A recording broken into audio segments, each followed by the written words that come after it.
Hey guys, in this video I just want to give you a quick overview about this recent court case between a whale crypto taxpayer versus the US tax court. If you do want to know the details, feel free to click my latest Forbes article, which I will link on the description below. So this was a case where a crypto whale crypto tax user, they filed their 2017 taxes in 2018, rightfully so. And when they filed it, they had a balance due of about 1.1 million bucks. Again, this has nothing to do with crypto. This was just a regular taxpayer. You filed a return and you had a big balance due. So obviously these taxpayers, they couldn't afford to pay that balance due or the tax bill in one payment. So what they did was they applied for a IRS installment plan and asked the IRS to give them relief so then they can pay that $1.1 million tax bill over a 6-year period. So while these payment plan work papers were being processed, the IRS sent out the taxpayer a CP90 notice saying that, hey, if you don't pay your tax bill right now, we're going to seize your assets and we're going to garnish your wage and etc.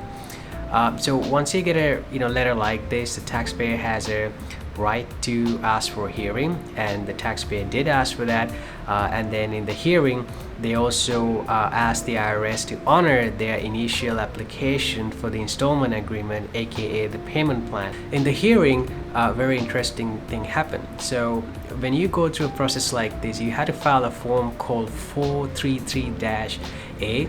I'll show the form in the next screen. So in this form, you had to disclose all your information, financial information, monthly income and expenses, assets, including cryptocurrencies, which you can see on the screen right now. So again, here you're dealing with the whale cryptocurrency users. So these taxpayers, they had $7 million worth in cryptocurrencies, where they were withdrawing $19,000 a month of income out of that cryptocurrency holdings. In the ruling, it was found out that these taxpayers were not really eligible for IRS tax plan because they were in a good financial position based on what they reported on form 433-A, and especially they had a big chunk of crypto holdings. So what are the key takeaways from this court case? I think there are 3 takeaways from this court case. The inclusion of the virtual currency section on the form 433-A is big, right? Because it shows that the IRS is now more familiar with this space and you need to report your stuff.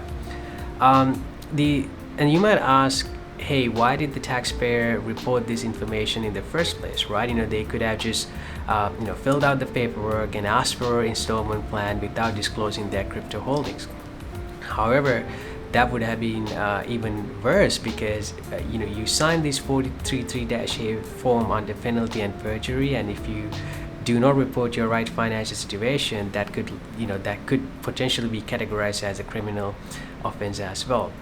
And then finally, what's bad about here is that it's highly likely the taxpayer has to sell a portion of their crypto gains to come up with the tax debt, obviously because they lost the case and they're not eligible to get a payment plan. So what's bad about that is that when you sell a portion of your crypto holdings to pay off the debt, that would also result in additional income taxes. So that's just a little summary of this case. I thought this was a very interesting case. It's not super complicated, but it was still very interesting if you're a crypto holder.